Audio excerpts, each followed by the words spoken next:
첫 출근에 나선 고승범 신임 금융위원장 내정자가 자산시장 과열 문제에 적극 대응하겠다는 뜻을 밝혔습니다. 가계부채 대책의 실효성을 높일 방안을 고민하겠다며 추가적인 규제가 나올 가능성도 시사했습니다.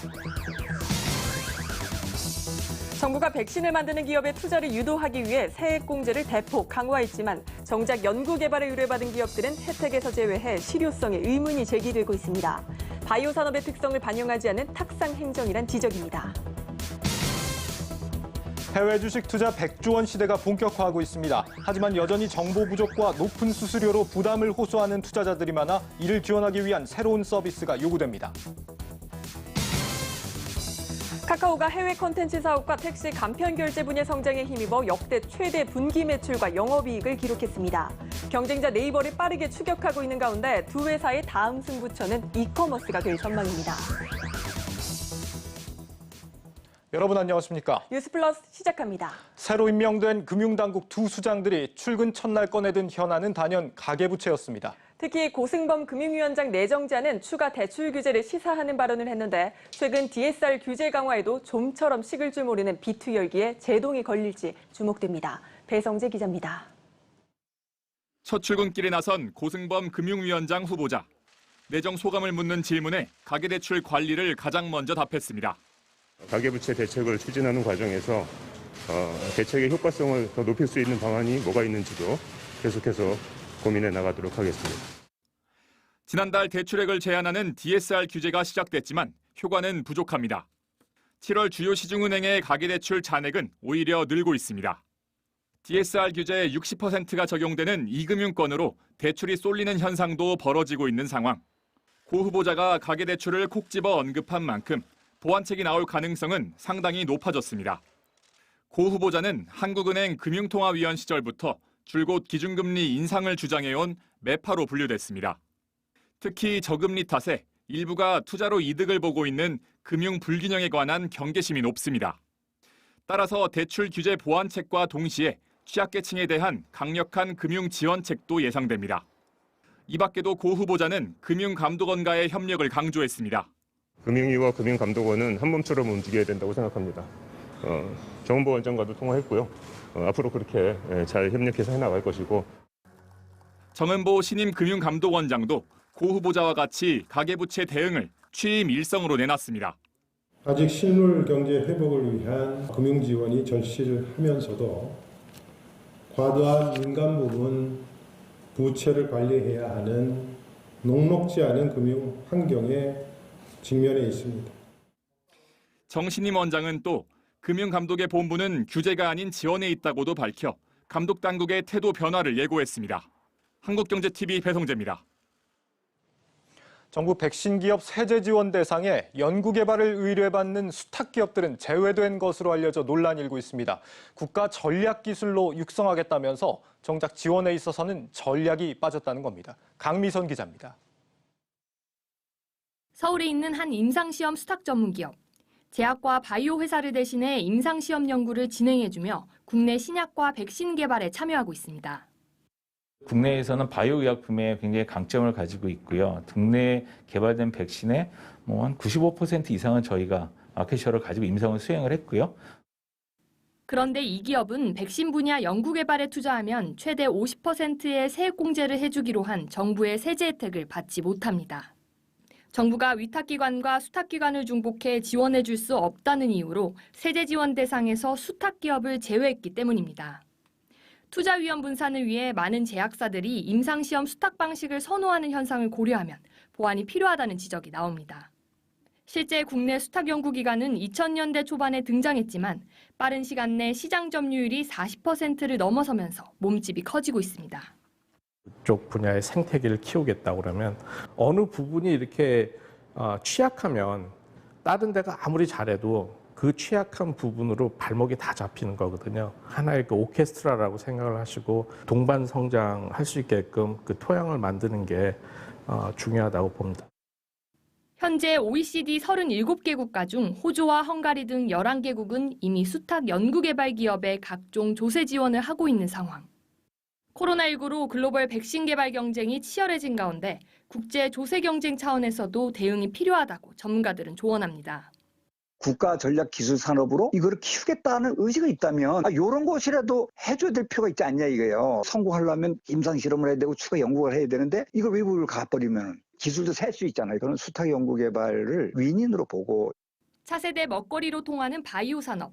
차별 없는 세제 혜택으로 글로벌 바이오 시장에서 신성장 동력을 찾게 해줘야 한다는 목소리가 커지고 있습니다.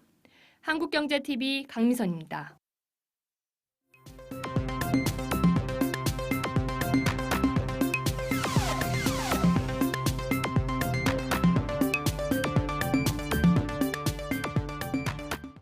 하반기로 갈수록 공급 충격이 해소되며 상박 압력이 완화될 것으로 보입니다.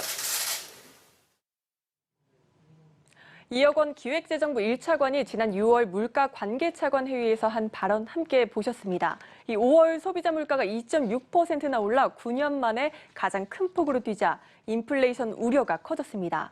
이에 2차관은 하반기엔 농축수산물 가격이 안정되고 또 국제유가 또한 떨어질 테니 물가가 내릴 거라고 전망한 겁니다.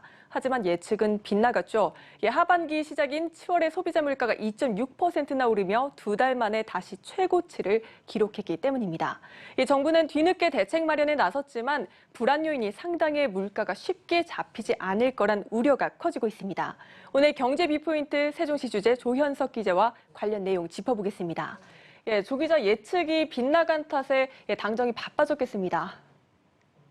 네, 지난 3일 홍남기 경제부총리에 이어서 어제는 송영길 민주당 대표가 물가 점검을 위해서 대형마트를 찾았습니다. 올 상반기에 밥상 물가가 10년 만에 최고치를 찍은 가운데 하반기에도 고공행진이 이어지자 민심 악화를 우려해 현장 점검에 나서고 있는 겁니다. 특히 문재인 대통령이 지난달 29일 계란값을 특별하게 살피라고 지시하자 정부는 계란값 안정을 물가 안정의 최우선 과제로 삼는 모양새입니다. 우선 다음 달까지 계란 2억 개를 수입하고 수입한 계란은 대형마트의 절반 이상 공급해 소비자 직접 판매를 늘리기로 했습니다. 이렇게 해서 현재 7,000원대인 계란값을 6,000원대로 내린다는 목표지만 이 정도 대책으로 계란값이 잡힐진 불투명합니다. 국내 하루 소비량이 4,500만 개인 걸 감안하면 5일치도 안 되기 때문입니다. 물가의 바로미터가 된 계란뿐만 아니라 다른 농축산물에 대한 정부의 물가 관리 수단도 대개 이런 식이어서 단기간에 물가가 안정되긴 쉽지 않을 거다 이런 관측이 나오고 있습니다. 네, 조 기자, 근데 왜 하필 계란값입니까? 네, 일단 6월과 7월에 50% 이상 급등했고요. 물가지수에 미치는 영향도 크기 때문입니다. 통계청 물가지수는 과계소비 지출이 많은 460개 품목을 대상으로 작성되는데요. 이 중에 소비 빈도가 높은 품목은 가중치가 높은데 계란이 그렇습니다. 또 계란은 빵 같은 다른 가공식품의 중간재이기도 하죠. 그래서 체감 물가에 미치는 영향이 크기 때문입니다. 또 지난 조류 인플루엔자 때 정부가 살처분 대처를 잘못해서 계란값이 오른다 이런 비판도 영향을 미치고 있는 것으로 보입니다. 네, 맞습니다. 지난해까지만 해도 5,000원대 중반이었던 계란값이 연초부터 7,000원을 넘어선 뒤 좀처럼 떨어지지 않고 있는 상황입니다. 이 계란값 1,000원 내리기도 이렇게 만만치 않은데 사실 계란값만 뛰는 게 아니죠. 이렇게 밥상 물가 외에도 하반기 물가 불안 부추길 요인 여러 가지 있지 않습니까? 네, 농축산물과 함께 최근 물가 상승 견인하고 있는 국제유가 될 수 있습니다. 두바이유 가격 보면 지난해 7월에 배럴당 40달러 수준에서 올해는 70달러 수준으로 1년 만에 70% 정도 올랐습니다. 이런 여파로 휘발유 가격이 리터당 2,000원이 넘는 서울 주유소도 속속 등장하고 있는 상황입니다. 또 국제유가에 직접적인 영향을 받는 전기와 가스 요금도 상반기엔 정부가 인상을 억제해 왔는데 하반기엔 임계점에 도달해서 더 이상 억제하기가 어려운 상황이 될 거란 전망도 나오고 있습니다. 그래서 일각에선 물가 안정을 위해서 유류세 인하 카드를 꺼내야 한다 이런 지적도 나오지만 정부는 검토하고 있지 않다는 입장입니다. 네, 이렇게 기름값까지 물가 상승을 자극하는 탓에 유류세 인하 카드까지 거론되고 있는 상황입니다. 3년 전인가요? 정부가 유류세 인하를 한 차례 시행했던 걸로 기억하고 있습니다. 네, 2018년에 유류세를 한시적으로 15% 인하한 바 있습니다. 당시는 두바이유가 배럴당 70달러 선에서 올라서서 4개월째 지속되는 상황이었습니다. 유가 급등과 내수 불안으로 어려움을 겪는 서민과 자영업자 지원을 강화하면서 물가 안정 효과도 노린 겁니다. 이러면서 리터당 휘발유는 123원, 경유는 87원 가격 인하 요인이 생겼습니다. 하지만 정부가 우려하는 건 유류세 인하로 세수가 감소할 수 있다는 겁니다. 당시엔 2조 6천억 원 정도 세수가 줄어들었습니다. 하지만 올해는 마침 세수가 예상보다 더 거칠 걸로 전망되니까 전문가들은 세제 지원을 물가 안정 대책으로 고려해볼 만하다고 지적하고 있습니다. 또 다른 하반기 물가 불안 요인은 이르면 다음 달부터 지급될 재난지원금입니다. 전 국민 88%의 1인당 25만 원씩 11조 원 규모의 막대한 현금이 풀리면 물가를 다시 자극할 수 있다는 거죠. 여기에 농축수산물에서 시작한 물가 상승이 라면과 우유, 커피 등으로 전방위로 확산하는 것도 불안 요인입니다. 네, 이렇게 농축수산물에서 유가 또 재난지원금까지 물가를 자극할 이유들이 산적해 있는 상황입니다. 이 때문에 정부가 물가를 안정화하겠다라고는 하지만 이게 쉽게 안정되겠냐 이런 회의적인 시각들이 많은 것으로 알고 있습니다. 네, 잡힐 거라는 물가가 정부 전망과 달리 하반기에도 오르자 정부는 내심 당황하면서 대책 마련에 분주한 모습입니다. 그러면서도 하반기엔 안정될 거다라는 기존 입장을 되풀이하고 있습니다.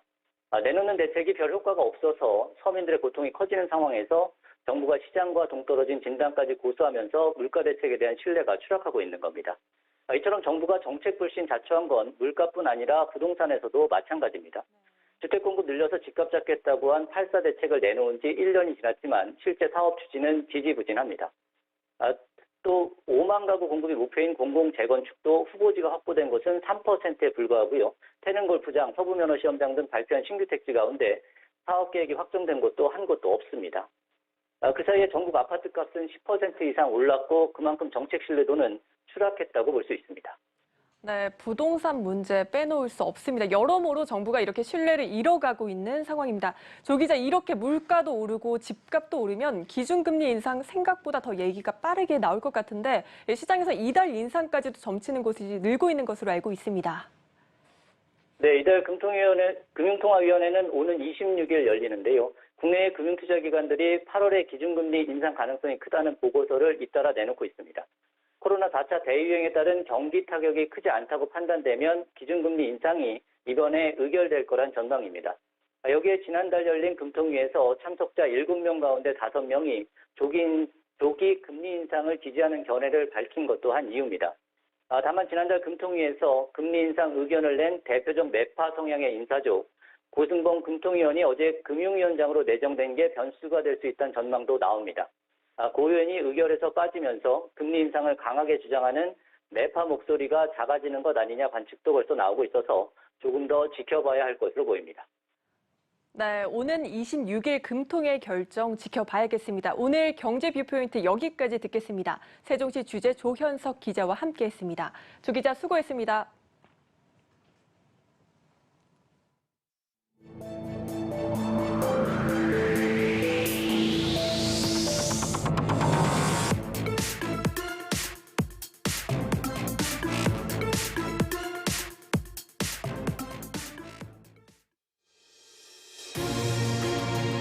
세계는 넓고 좋은 주식은 많다.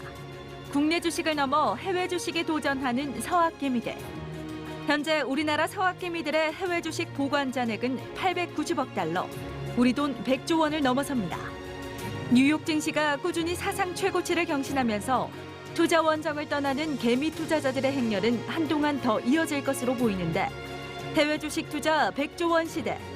과연 성공적인 투자를 돕기 위해 지금 필요한 것은 무엇일지 이슈 플러스에서 알아봅니다. 지난해 동학개미 운동과 함께 불었던 서학개미 열풍. 투자자들은 왜 해외 주식 투자를 선택했을까요? 해외 투자 정보는 어디서 얻을까요? 한국경제TV가 국내 투자 커뮤니티 등을 대상으로 온라인 설문조사를 통해 133명의 해외 주식 투자자에게 직접 물었습니다. 먼저 주요 연령층은 MZ세대를 중심으로 20대와 30, 40대가 가장 많았습니다. 20대가 48.1%, 30, 40대가 47.4%에 달했습니다. 해외 주식 투자 시작 시기는 동학개미 운동과 맞물려 지난해 전후가 가장 많았습니다.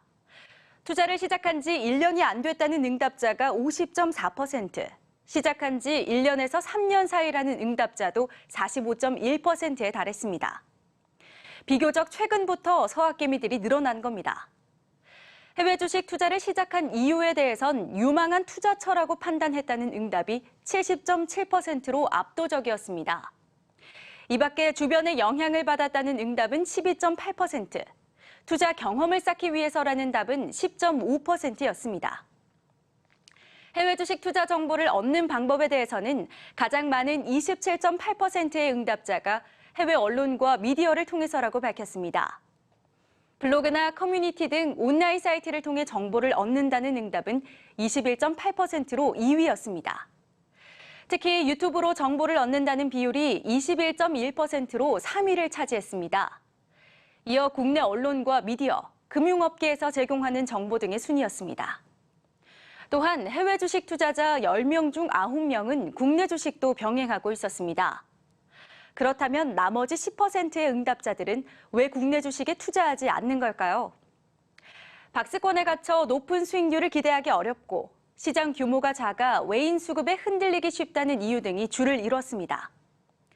이 밖에 저출산과 고령화에 따른 경기 침체 우려 등으로 국내 증시 매력도가 떨어진다는 이유도 나왔습니다. 이런 가운데 해외 주식 투자 시 어려움으로는 투자 정보를 얻기 어렵다는 응답이 46.6%, 수수료가 비싸다는 응답이 25.6%였습니다. 해외 투자 관련 국내 규제를 어려움으로 꼽은 비율도 14.3%에 달했습니다. 해외 주식에 대한 투자자들의 관심이 급증하고 있는 지금 관련 정보 부족과 규제 등은 서학개미들의 발목을 잡는 요소로 작용하고 있다는 점, 이번 한국경제TV 설문 결과 확인됐습니다. 한국경제TV 오민지입니다. 해외 주식에 관심을 갖는 투자자들이 늘고 있지만 우리 투자자들이 접근하기엔 여전히 어려움이 많습니다. 업계에서 이를 해소하기 위한 다양한 서비스들이 준비되고 있다고 하는데 증권부 정희영 기자와 함께 알아보겠습니다. 정 기자, 이 설문조사 내용을 좀 보니까 해외 주식에 대한 관심들이 상당히 많은데 이게 부쩍 최근 들어서 이렇게 투자가 좀 몰리고 있다 이런 느낌이 들어요. 네, 맞습니다. 국내 전체 투자자들을 기준으로 봤을 때 해외 주식 결제 금액 먼저 살펴보겠습니다. 네. 올해 들어 국내 투자자들의 이제 해외 주식 결제 금액, 매수와 매도를 합친 금액인데요. 이 금액은 2,400억 달러로 한화로 약 273조 원에 달합니다. 해외 주식 투자자 그리고 이른바 서학개미라고 할 수 있겠죠. 그분들이 이제 본격적으로 시작됐던 게 작년이었는데 네. 작년은 2천억 달러 수준이었습니다. 올해가 아직 4개월여 남아있는데 벌써 지난해보다 16%가량 높은 수준이죠. 서학개미 열풍이 불기 이전인 2018년과 2019년도와 비교했을 때는 많게는 5배까지도 차이가 나는 상황입니다. 그러네요. 2011년 아직 8월까지 수치인데 벌써 작년 수준을 월등히 뛰어넘었다 이런 건데 투자자들이 이제 해외 주식을 왜 많이 하는지 가장 큰 이유로 꼽은 게 유망한 투자처라서다 이렇게 지금 답을 한 것 같아요. 네. 어떤 부분이 좀 유망하다 이렇게 본 걸까요?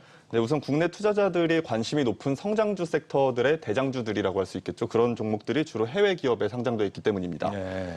국내 투자자들의 해외 주식 순매수 상위 종목들을 살펴보면 이 특징들을 좀 더 자세히 볼 수 있겠는데요.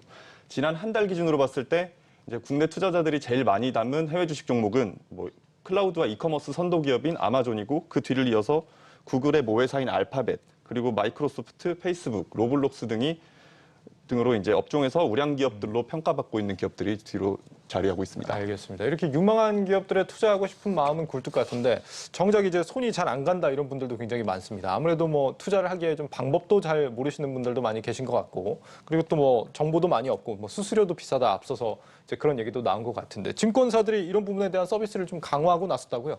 네, 해외 주식을 향한 투자자들의 관심이 이제 날이 갈수록 높아지는 만큼 국내 증권사들 역시 투자 편의성을 높이기 위한 제도 마련에 이렇게 박차를 가하고 있는데요. 예. 대표적으로는 정보 접근성 확대와 수수료 인하 등이 꼽히고 있습니다. 자세한 내용 이제 지수희 기자 리포트 통해서 살펴보시겠습니다. 네. 2년 전만 하더라도 해외 기업을 분석한 국내 증권사 리포트는 찾아보기 힘들었습니다. 증권사들이 본격적으로 해외 기업 분석 자료를 내기 시작한 것은 지난해 8월. 미래에셋이 아마존과 페이스북 등 9개 주요 인터넷 기업 보고서를 통해 실적 전망치와 목표 주가를 제공한 것을 시작으로 다른 증권사들도 해외 기업 분석 자료를 내기 시작했습니다. 1년간 미래에셋은 분석 기업을 50여 개로 확대하는 등 글로벌 리서치를 강화하고 있습니다. 작년은 사실은 투자자들이 좀 많이 아시는 아마존이나 이런 큰 회사들 위주로 최근에 보면 한국에는 아직 잘 알려지지 않지만 장기적으로 아마존이나 이런 마이크로소프트 같은 우량 회사가 될 수 있는 중소형주들도 저희가 이제 커버리지 빠르게 늘려가고 있어서 올해 연말까지 더 많이 늘어날 것 같아요. 같은 테마에 있는 종목들은 한국 글로벌 가리지 않고 같이 한 애널리스트가 많이 하는 경우가 많아져요, 저희.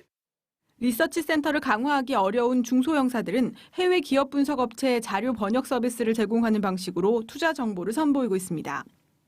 최근에는 유튜브를 통해 해외 종목을 분석하고 투자자들의 질문에 답하는 양방향 소통 방식도 많이 활용되고 있습니다. 이러다 보니 주로 기관 투자자들을 대상으로 설명 자료를 만들던 애널리스트들의 역할도 크게 변하고 있습니다. 이 유튜브, 그것도 실시간 라이브 방송을 하다 보니 매일매일 나오는 뉴스를 적시성 있게 전달드릴 수 있고 또 실시간 댓글 등을 통해서 이 투자자들이 지금 무엇을 궁금해하고 계시고 또 고객의 눈높이에 맞는 상담이 가능하다 보니까 유튜브 실시간 라이브 방송이 저희들한테는 상당히 유용한 수단이라는 것을 요즘은 많이 느끼고 있습니다. 더 나아가 증권사들은 낮은 수수료를 앞세워 고객몰이에 나서고 있습니다. 0.1% 이하의 낮은 수수료를 제시하고 주식 거래 자금까지 지원하는 등 타사 고객들을 뺏어오기 위한 경쟁도 치열합니다. 특히 해외 주식 거래 특성상 원화를 외화로 바꿔 매수하고 매도할 때도 환전 과정을 거쳐야 하는 만큼 환전 수수료 우대 혜택도 강조하고 있습니다. 환전 수수료를 영원으로 한다는 것은 사실 큰 도전이기도 했습니다. 그만큼의 수익을 포기해야 되기 때문에 환전 수수료라는 장벽 때문에 고객들이 시장에 진입을 못한다고 하면은 이거는 소탄대질이라고 생각을 해서 그 기준 환율로 환전을 해주고 KB증권 그 외환데스크에서 그 해지 거래를 하면서 그 부족분을 메꾸기로 하고. 이 외에도 증권사들은 밤 10시 30분부터 다음 날 새벽 5시까지 진행되는 미국 시장 특성상 개장 전후에도 거래가 가능하도록 시스템을 구축하고 AI가 자동으로 거래하는 시스템을 강화하는 등 시설 투자에 적극 나서고 있습니다. 한국경제TV 지수입니다. 증권사들이 해외 주식 투자 유치를 위해서 애를 쓰고 있다라는 이야기를 들어봤는데 실제 투자자들의 반응은 아직은 좀 만족하지 못하는 수준인 것 같다 이런 평가가 있습니다. 어떻습니까? 네, 맞습니다. 앞서 보신 것처럼 이제 증권사들이 이벤트를 통해서 수수료 부담을 줄여주기 위해서 이제 노력을 하고는 있지만 투자자들은 여전히 부족하다고 느끼고 있습니다. 네. 앞서 리포트에서 보셨듯이 이제 설문조사 결과 해외 주식 투자 시 겪는 어려움으로 전체 응답자의 26%가 비싼 수수료를 꼽았는데요. 이벤트와 별개로 일단 기본 거래 수수료 자체가 국내 주식 거래 수수료보다 높기 때문입니다. 네. 온라인 거래 기준으로 국내 대형 7개 증권사들의 미국 주식 거래 수수료는 0.25%인데요. 반면에 국내 주식의 경우 거래 금액이나 이제 뭐 여러 가지 기준에 따라서 다르겠지만 최저 0.01%에서 0.19% 수준으로 해외 주식 대비 낮게 책정되어 있습니다. 단순히 계산해 보자면은 만약에 1억 원을 투자했을 때 해외 주식 투자자라면은 25만 원의 수수료를 부담해야 하고 국내 주식 투자자라면은 단돈 10,000원만 부담하면 되는 거겠죠. 차이가 많이 나네요. 네. 해외 주식 거래 수수료는 이제 해외 현지 거래소에 지불하는 수수료와 거기다가 현지에 있는 제휴사에게 지불하는 수수료 등이 포함되어 있어서 영구적인 인하는 사실상 쉽지 않다는 게 업계의 의견입니다. 네. 그래서 이제 증권사들 간의 고객 유치 경쟁으로 벌이는 수수료 인하 이벤트는 증권사의 수익성에는 그리 도움이 되지 않는다는 분석도 나오는데요. 실제 해외 주식 거래가 폭증하고 있는데 수수료 인하 경쟁이 이어지면서 증권사들의 외화 주식 수수료 증가폭은 보시는 것처럼 미미한 수준입니다. 네. 따라서 수익성을 이유로 증권사들이 이벤트를 중단한다면 다시 비싼 수수료를 물어야겠죠. 그래서 증시 전문가들은 이제 거래 수수료가 비싼 만큼 거래 수수료를 낮추기 위해서는 뭐 단타보다는 장기 투자를 좀 권장하고 있고요. 그리고 애초에 거래 수수료나 보수 체계가 낮게 책정된 ETF를 위주로 거래하는 것을 바람직하다고 조언하고 있습니다. 그렇군요. 그간은 좀 접근이 어려웠던 해외 기업들 투자 정보 같은 것도 최근에는 우리 증권사들이 많이 제공을 하려고 노력을 하고 있는데 이 부분에 대한 만족도는 현재 어느 정도입니까? 네, 앞서 보신 것처럼 증권사들이 이제 해외 주식 정보 접근성에도 노력을 하고 있는데요. 투자자들은 뭐 이 부분에도 여전히 부족하다고 느끼고 있습니다. 네. 설문에서 해외 주식 투자의 어려움으로 전체 응답자의 46%가 투자 정보 부족을 꼽았었는데요. 실제 해외 주식 투자자 한 분을 만나서 직접 얘기를 들어봤습니다. 해외 주식 투자 10년 차로 베테랑인데도 여전히 정보를 얻기는 쉽지 않다고 하는데요. 한번 들어보시죠. 이슈적으로 나와 있는 것들은 가끔 군에 있는 증권사 애널리스트들이 써놓긴 하는데 그래 그럼 그 다음 어떻게 되고 있지? 이런 연속적인 게 필요하다는 거. 그런 걸 찾기 위해서는 또 이제 해외 사이트를 봐야 되는데 그런 부분들은 또 영어 이런 거이기 때문에 번역한다 하더라도 좀 아쉽다는 생각이 많이 들죠. 네, 실제 국내 증권사들이 발행한 해외 기업 리포트는 국내 기업 대비 많이 저조한 상황인데요. 최근 수년 새 증가세를 보이고는 있지만 여전히 국내 기업 대비 10%대에 그치고 있습니다. 네. 증시 전문가들은 해외 주식 투자자가 늘어나고 있는 만큼 증권사들의 해외 리서치 역량 강화에도 힘써야 한다고 조언하는데요. 전문가들 의견 한번 듣고 오겠습니다. 기존에 이제 국내 대형 증권사들은 해외 기업에 대한 분석도 꾸준히 늘려야 되겠습니다만 리서치 보고서를 유료로 전환하는 특화 증권사들도 많이 나와서 그것들이 이제 일반 리테일 고객들한테 많이 서비스가 된다면 고객들도 좋고 그리고 그 수익을 창출할 수 있는 기회도 늘어나기 때문에 증권 산업에도 보다 긍정적인 역할을 할 것으로 기대를 합니다. 아직까지는 이제 해외 주식 투자에 대한 정보가 그렇게 많지 않은 상황인데 우리 한국경제TV도 이 해외 주식 정보 조만간 제공해 드릴 예정입니다. 그렇죠? 네, 맞습니다. 일단 앞서 데이터 먼저 살펴보시자면은 네. 저희가 조사한 설문조사 내용에서 이제 아까 나왔던 것처럼 해외 주식 정보 입수 창구 상위 3개가 해외 언론, 그리고 온라인 커뮤니티, 그리고 유튜브로 나타나는데요. 예. 해외 언론의 경우는 앞서 그 실제 사례자에서 경우에서 보셨던 것처럼 뭐 정보의 깊이는 있지만 정보를 얻기가 쉽지 않다는 점이 문제가 있고, 그리고 유튜브와 온라인 같은 경우는 이제 정보 접근성은 높지만 이제 그 정보의 신뢰성이나 정확성 같은 부분에서는 다소 떨어질 수가 있겠죠. 네. 그래서 때문에 이제 상대적으로 낮은 응답률을 보였던 국내 언론이나 앞서 말씀드렸던 금융업계의 노력이 필요한 상황입니다. 저희 한국경제TV, 한국경제 미디어 그룹도 신문과 TV 공동으로 해외 주식 투자 정보 제공에 좀 더 힘써 나갈 계획인데요. 한국경제TV는 미국 뉴욕에 스튜디오를 열고 오는 16일부터 해외 주식 전문 프로그램인 글로벌 24를 첫 방송할 예정이니까요. 시청자 여러분들께서도 많은 관심 부탁드리겠습니다. 네, 다다음 주 월요일이네요. 밤 10시 반에 첫 방송이라고 합니다. 현지에 있는 특파원들이 직접 전달해 준다고 하니까 좀 기대해 보셔도 좋을 것 같습니다. 증권부 정희영 기자와 함께했습니다. 수고했습니다. 네, 감사합니다.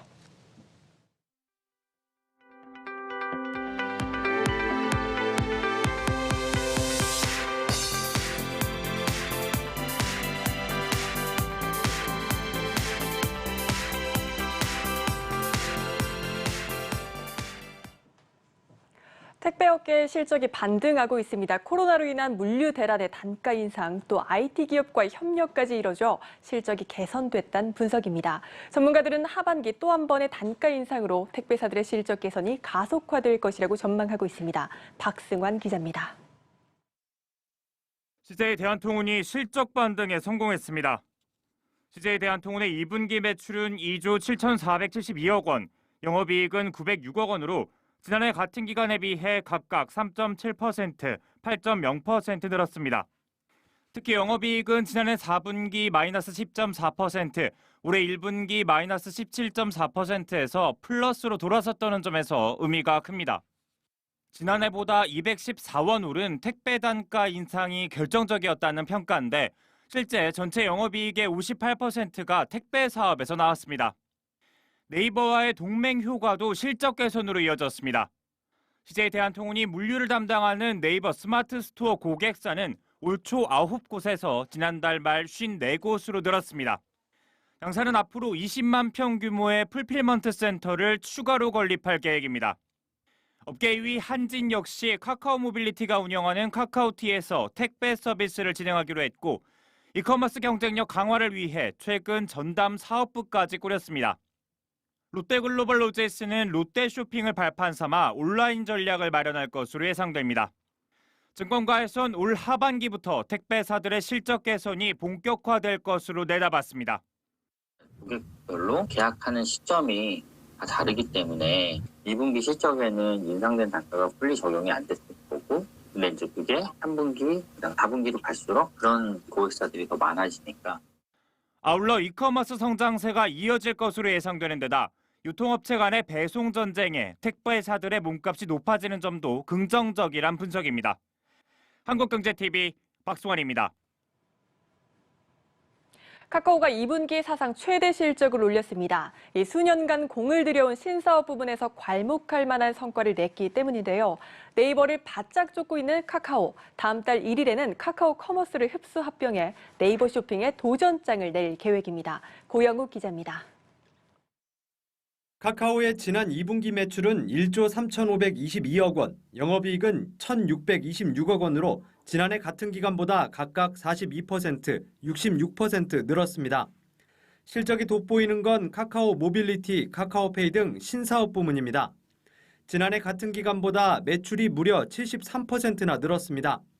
자회사가 분사를 하고 그 회사들이 이제 성장을 하면서 지금은 이제 그 회사들이 매출을 늘리고 비용을 줄이면서 계속해서 실적이 좋아지고 있는 것들이거든요. 국내를 넘어서 이제 엔터 같은 경우는 이제 글로벌로 계속 노크를 하고.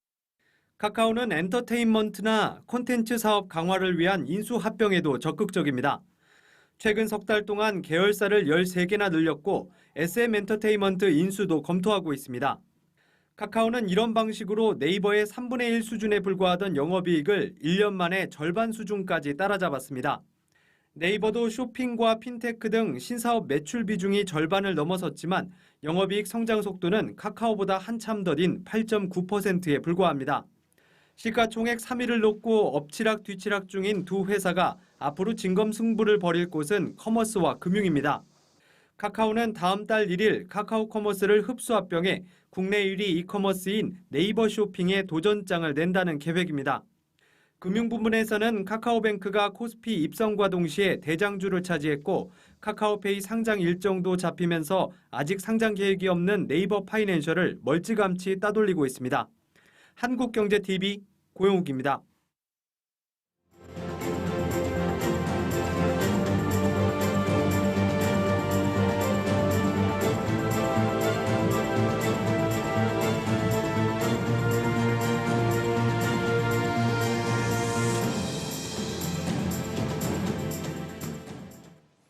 미래에셋생명의 사회적 책임 투자 ESG 채권이 눈길을 끌고 있습니다. 채권 발행으로 얻어진 자금을 재생에너지와 서민금융 지원에 투자하면서 이른바 따뜻한 자본주의를 실천하는 데 앞장서고 있다는 평가입니다. 정호진 기자입니다. 올해를 지속가능 경영의 원년으로 선포한 미래에셋생명. ESG 경영의 원년을 맞아 재무적 성과와 비재무적 가치라는 두 마리 토끼를 모두 잡겠다고 밝혔습니다. 미래에셋생명은 지난 4월 업계 최초로 3천억 원 규모의 ESG 후순위 채권을 발행했습니다. 당초 1,500억 원 규모였지만 수요 예측 과정에서 4천억 원이 넘는 주문이 몰리자 2배로 늘린 겁니다. 미래에셋생명은 ESG 채권 발행을 통해 사회적 책임과 환경보호를 강화한다는 계획입니다. ESG 채권을 통해서 조달된 자금을 통해 환경 분야라든지 지속가능 환경을 구축하는 쪽, 그다음에 사회적 책임을 강화하는 쪽에 자금이 흘러갈 수 있다라고 생각을 하고 있습니다. 자금이 그쪽에 투자가 되면 자연스럽게 ESG 환경도 개선될 거라고 생각을 하고 있습니다. 채권 발행을 통해 조달된 자금은 재생가능 에너지 등 녹색 분야와 기초 인프라 구축, 서민 금융사업 지원 등에 투자됩니다. 미래에셋생명은 ESG 경영 활동의 하나로 기존 보험 가입과 해지 등에 필요한 종이 문서를 모두 없애 매년 1,570만 장의 종이도 절약하고 있습니다. 보험업권 내에서는 거의 유일하게 100% 페이퍼리스 시스템 환경을 구축해 놓은 상황입니다. 회사에서 사용하는 종이의 사용량을 좀 많이 줄여보자라고 하는 측면으로 시작을 했고, 업계 변액보험 시장 점유율을 65%까지 끌어올린 미래에셋생명. 배려 있는 따뜻한 자본주의를 내세우며 ESG 강자로 떠오르고 있습니다.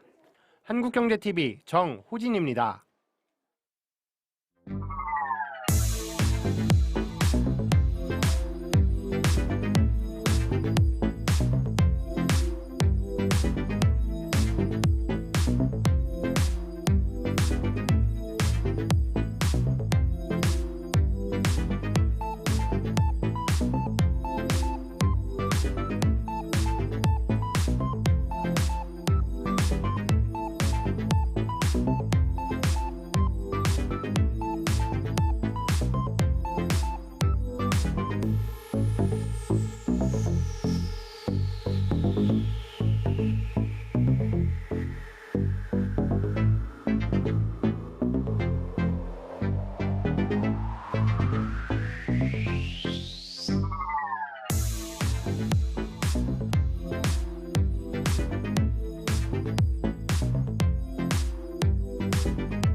네, 차트를 통해 한 주간 증시를 정리하고 또 다음 주 증시까지 정리해보는 차트로 보는 증시 시간입니다.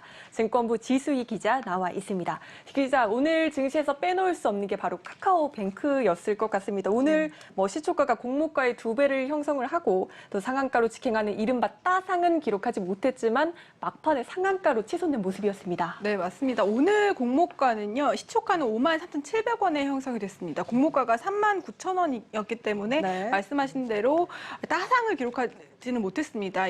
시초가가 공모가 대비 38%가량 높은 가격으로 시작을 했는데요.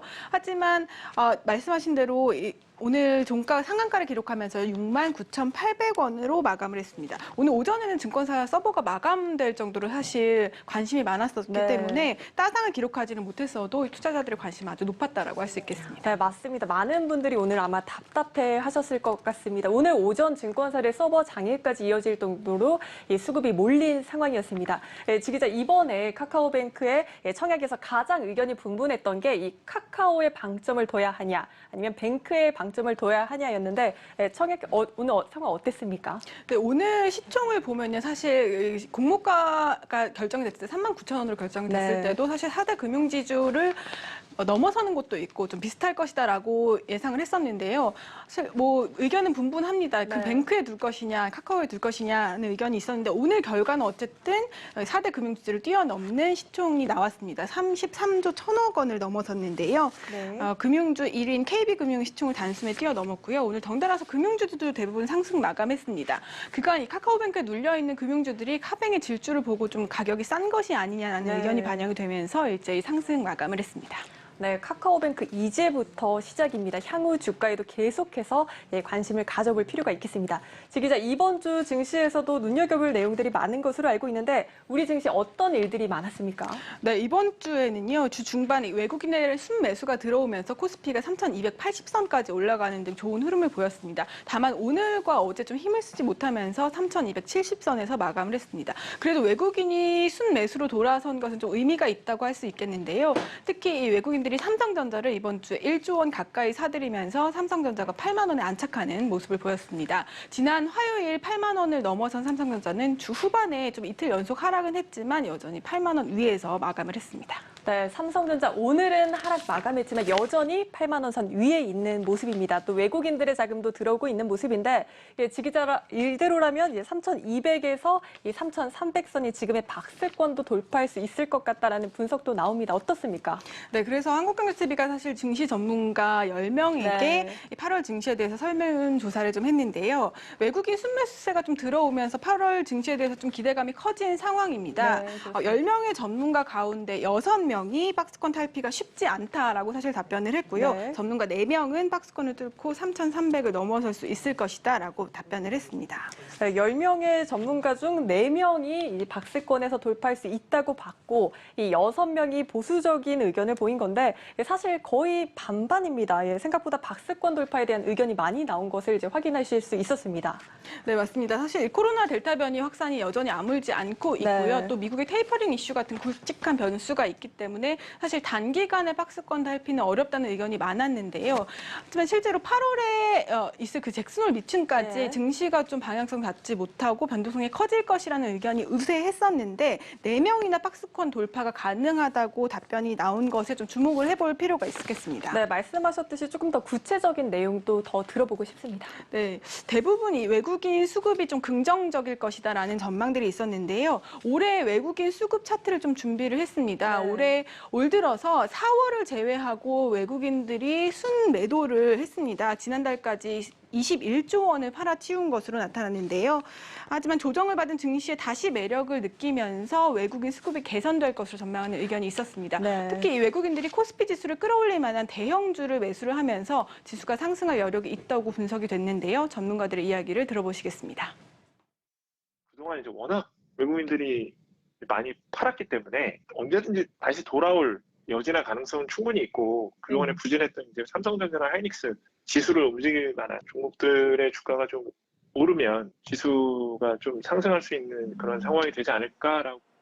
근데 외국인이 지난주부터 조금 움직임이 달라졌는데 주식을 사는 게 아니고 선물을 사고 있어요. 지금 삼성전자가 올라가는 것은 그동안의 저평가를 보였던 선물 시장이 고평가로 바뀌었거든요. 3분기에 반도체 경기가 여전히 호황이고 이재용 부회장의 그 석방이 삼성전자의 새로운 모멘텀이 하나 나온다고 봐요. 이번에 삼성전자가 다시 9만 원을 회복하면은 종합주가에서는 3,400을 넘겠지.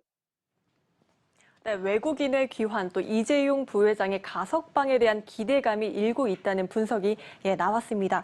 사실 지 기자, 얼마 전까지만 해도 증권가에선 삼성전자의 목표 주가 내리는 분위기였는데 최근엔 어떻습니까? 네, 최근에는 이렇게 좀 외국인들이 돌아서면서 아직까지 의견이 분분하긴 합니다만 설문을 통해서 좀 물어봤는데요. 대부분 여전히 좀 상승할 것이다. 코스피가 횡보할 것이다라고 답변을 하신 분들도 삼성전자 주가는 좀 상승할 여력이 있다라고 답변을 주신 분들이 많았습니다. 전문가 10명 가운데 8명이 삼성전자의 주가가 상승할 것이라고 내다봤고요. 삼성증권과 유안타증권은 여전히 좀 횡보할 것이라는 보수적인 전망을 내놨습니다. 상승을 전망한 전문가들은 외국인의 수급이 좀 돌아서면서 삼성전자나 SK하이닉스 같은 대형주부터 움직이기 때문에 당분간 삼성전자 좀 상승할 가능성이 있다고 분석을 했습니다. 네, 전문가 10명 중 8명이나 삼성전자가 이제 상승할 것이다 이렇게 봤습니다. 개인 투자자들 굉장히 반가워하실 만한 소식인데요. 다음 주 월요일 이 부회장에 대한 가석방 여부가 결정됩니다. 참고하시기 바라겠고요. 또 지 기자, 이번 달에도 주목해야 될 만한 증시 일정 많죠? 네, 증시 일정을 소개를 해드리면요.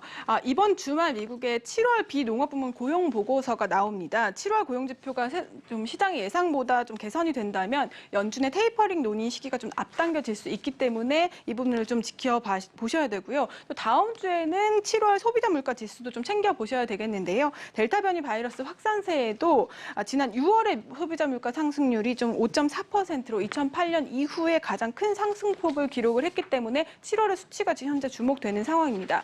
또 그 외에도 미국의 서비스업 실적 발표가 나올 예정인데요. 코로나 타격은 또 얼마나 받았는지 다음 분기 전망은 어떤지도 살펴보시는 게 좋겠습니다. 네, 또 그럼 지 기자, 이런 상황에 또 어떤 업종에 관심을 가져봐야 할지도 좀 궁금한데 어떻습니까?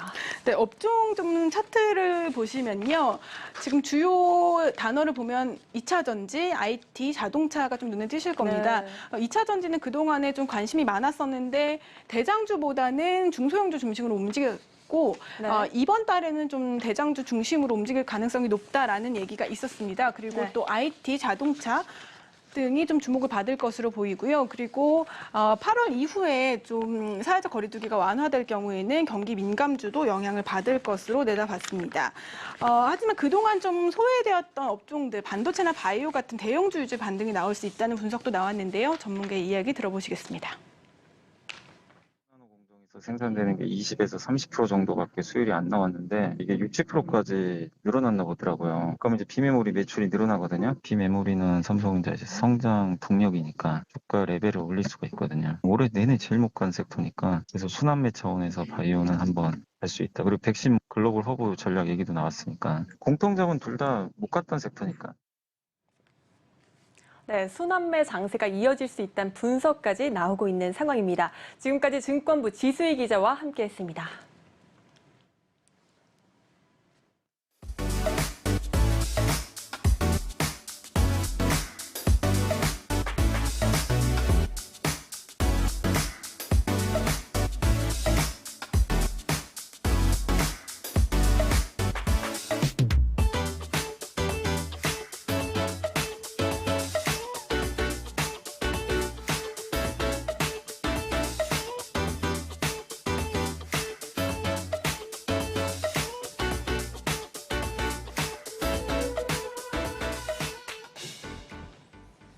전혀 새로운 형태의 사업이 등장하면 전통적인 관행과 시선에서는 좀처럼 그 가능성을 예측하기 어려운 게 사실입니다. 오늘 새로 상장한 인터넷 금융회사의 시장 가치를 기존의 낡은 잣대로 평가하려면 그런 시도 역시 그런 측면에서는 이해가 됩니다. 하지만 이 한편으론 이 규제 당국이 새로운 플랫폼을 기존의 방식대로 규제하려 들 것이라는 의구심 역시 지울 수가 없습니다. 카카오뱅크는 은행인가 혁신금융인가 이 논쟁은 여전히 현재 진행형입니다. 뉴스플러스를 마치겠습니다. 평온한 주말 되십시오. 고맙습니다.